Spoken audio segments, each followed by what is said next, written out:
So this is a preview of the 5K course for the Fulton Invitational, which takes place at Fulton High School in Fulton, Missouri, which is near Columbia, Missouri. So full disclosure, I haven't ever been to this course. We haven't raced at this course as a team.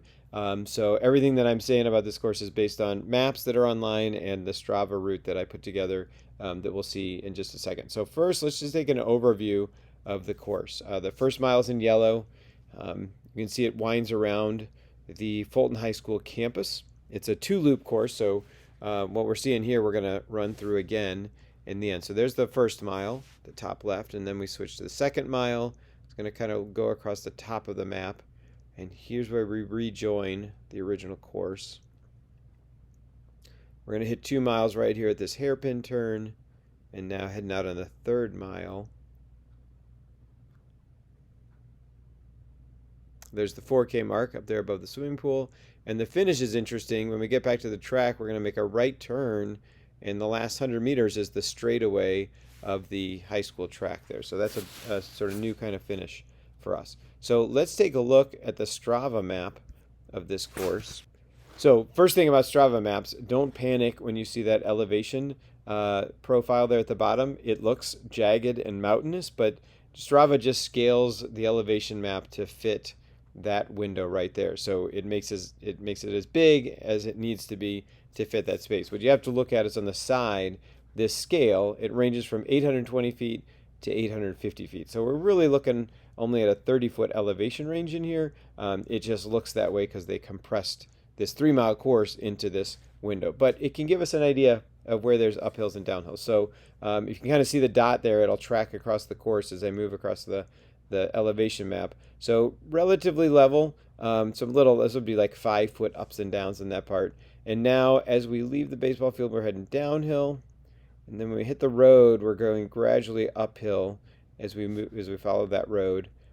Some ups and downs across campus. Somewhere right about here, you can see we hit the highest point on the course. And then on the top half, we're gradually downhill, flat across that football field. And now we're starting the second loop again. So a little downhill here, uphill along the road, some ups and downs across campus, and then down back to the finish. So that can give you an idea of what the terrain is going to be like, at least where we'll see uphills and downhills and what kind of elevation range we're looking at on this course. So let's head back to the animated map and take a look at this mile by mile. So we saw this. We start at the kind of going across that football field. We're going to do the hairpin turn next to the baseball field, along the road, and then through the middle of campus.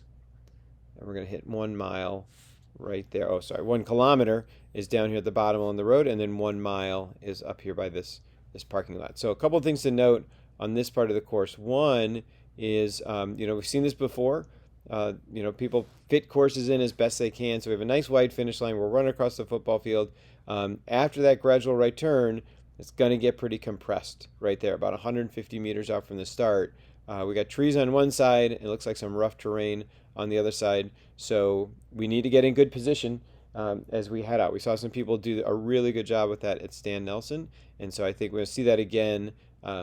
Really good position as we're headed out from the start. And if you're somebody who's more in the middle of the back of the pack, that's okay. You don't have to be out there in the front. But really trying to make a strong start so you stay with the pack from the beginning of the race. So that's kind of our first thing to look at. Second thing, we talked about this. We got this gradual downhill as we leave the baseball field and head toward the road.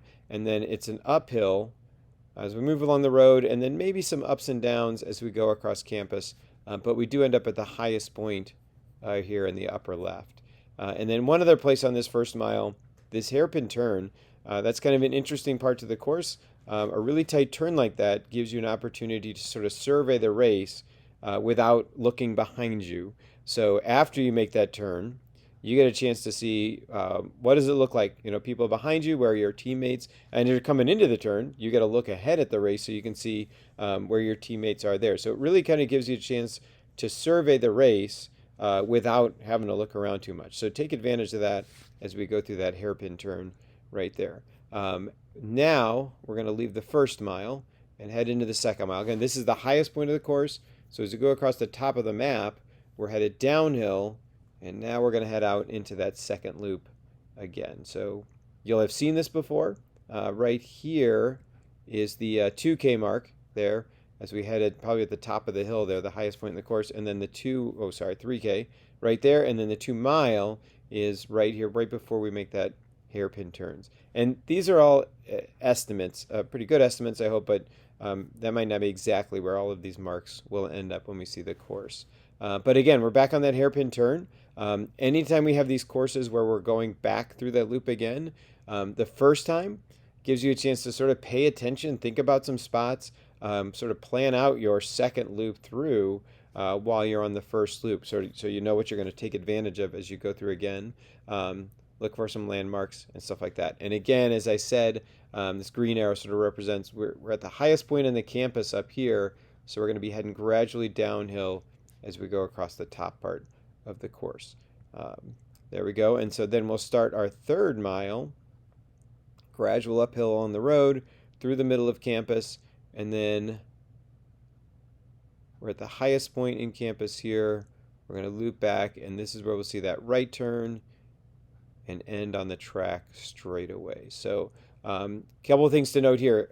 We always want to be mindful of where that 4,000 mark is, because we know we have 1,000 left at that point. So after you pass the swimming pool the second time, before you curve around above the parking lot, there's your 4K. So that's where you want to start setting yourself up for a strong finish. You're not starting to kick yet, but you know at that point, if you know how fast you've been running thousands in practice, you know how many minutes you are from the finish, and how much time you have to set up your situation for the finish.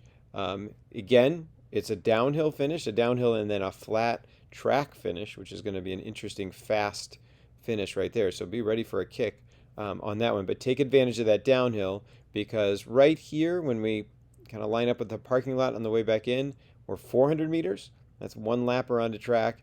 And then when we're passing those tennis courts, we're 200 meters from the finish. And you might not be able to see around that corner yet, so just be mindful of where you are. The first loop you make, pay attention to that kind of stuff. Like we'll have time to walk the course when we get there, but as you're racing, put that in your head and say, all right, next time I pass these tennis courts, it's go time. That's when I'm going to make that turn and finish as strong as I can. So I am excited to see what we do with this course. We are ready. We've been training. We're in the middle of the season. So now's the time to really find out what we can do on a race. So looking forward to seeing what the Pioneers do out at Fulton High School.